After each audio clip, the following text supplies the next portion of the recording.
कभी सोचा है कि किसी देश का भूगोल उसकी किस्मत कैसे लिखता है?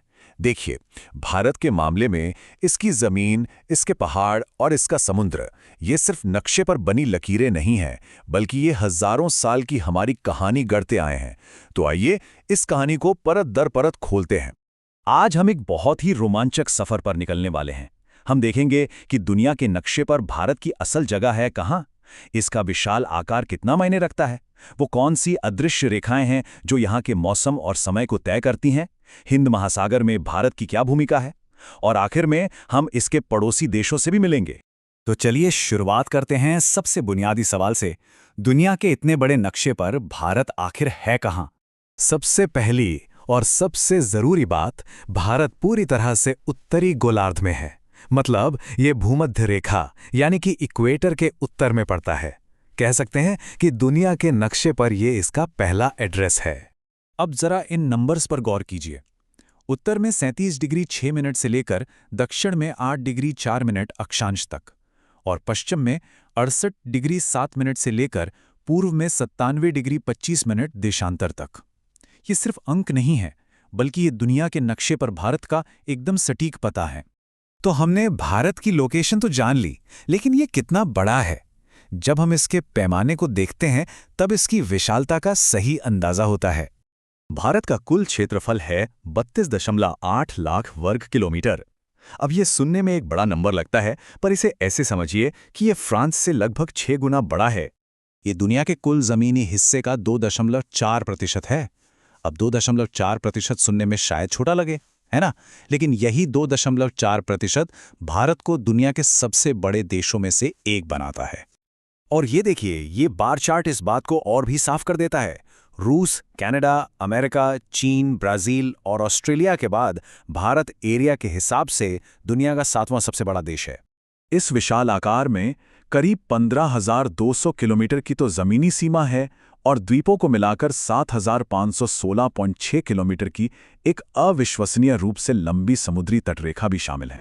अब बात करते हैं कुछ ऐसी अदृश्य रेखाओं की जो हैं तो नक्शे पर, लेकिन उनका असर भारत की जमीन, यहाँ के मौसम और हमारी घड़ियों पर सीधे पड़ता है। ये है कर्क रेखा, जो 23 डिग्री 30 मिनट उत्तर से गुजरती है। ये भारत को लगभग 2 बराबर हिस्सों में बांट देती है। इसका सीधा मतलब ये है कि भारत का दक्षिणी हिस्सा ट्रॉपिकल है और उत्तरी हिस्सा सब ट्रॉपिकल, और इसी वजह से यहाँ के मौसम में इतनी ज्यादा विविधता देखने को मिलती है। अब जरा भारत की लंबाई चौड़ाई को देखिए। उत्तर से दक्षिण तक 3,214 किलोमीटर और पूर्व से पश्चिम तक 2,933 किलोमीटर। और दिलचस्प बात यह है कि किलोमीटर में फर्क होने के बावजूद दोनों ही विस्तार लगभग 30 डिग्री के हैं। और यहीं से एक बहुत ही दिलचस्प सवाल उठता है।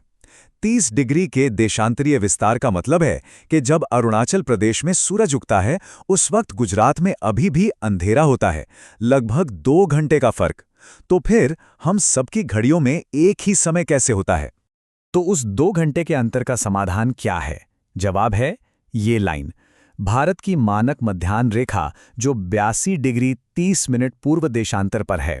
ये रेखा उत्तर प्रदेश के मिर्जापुर से गुजरती है और इसी के समय को पूरे देश का मानक समय यानी इंडियन स्टैंडर्ड टाइम माना जाता है।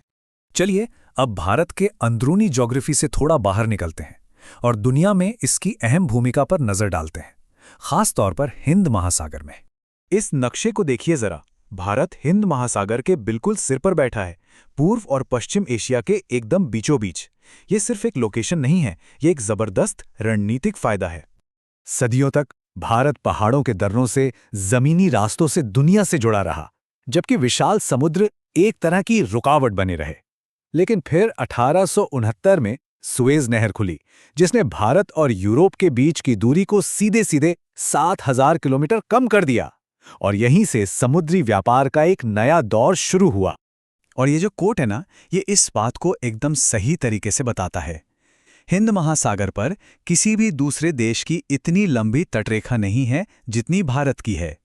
असल में ये इतना महत्वपूर्ण है कि ये दुनिया का एकमात्र महासागर है जिसका नाम किसी देश के नाम पर रखा गया है।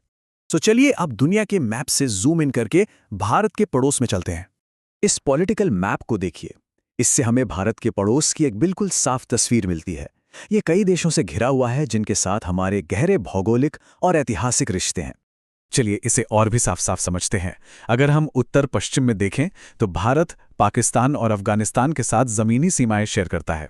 उत्तर की तरफ चीन, नेपाल और भूटान है, पूर्व में बांग्लादेश और म्यांमार, और दक्षिण में समुद्र के पार हमारे दो द्वीपीय पड़ोसी हैं, श्रीलंका और मालदीव। अच्छा, इस पूरे इलाके को अक्सर भारतीय उपमहाद्वीप भी कहा जाता है। इसका मतलब है कि ये एक बहुत बड़ी भौगोलिक इकाई है जिसे उत्तर में हिमालय और दक्षिण में हिंद महासागर बाकी एशिया से अलग करते हैं। इसमें भारत के साथ साथ पाकिस्तान, नेपाल, भूटान और बांग्लादेश भी शामिल हैं, जो एक साझा इतिहास और संस्कृति का हिस्सा रहे हैं। और ये सब जानने के बाद हम एक बहुत ही गहरे सवाल पर आकर रुकते हैं। इस अनोखी और रणनीतिक ज्योग्राफी ने, जो बाकी एशिया से अलग थलग है, भारत के अपने खास और समृद्ध इतिहास और संस्कृति को आखिर कैसे गढ़ा है? क्योंकि भूगोल सिर्फ नक्शों और नंबरों के बारे में नहीं होता, ये पहचान की कहानी है।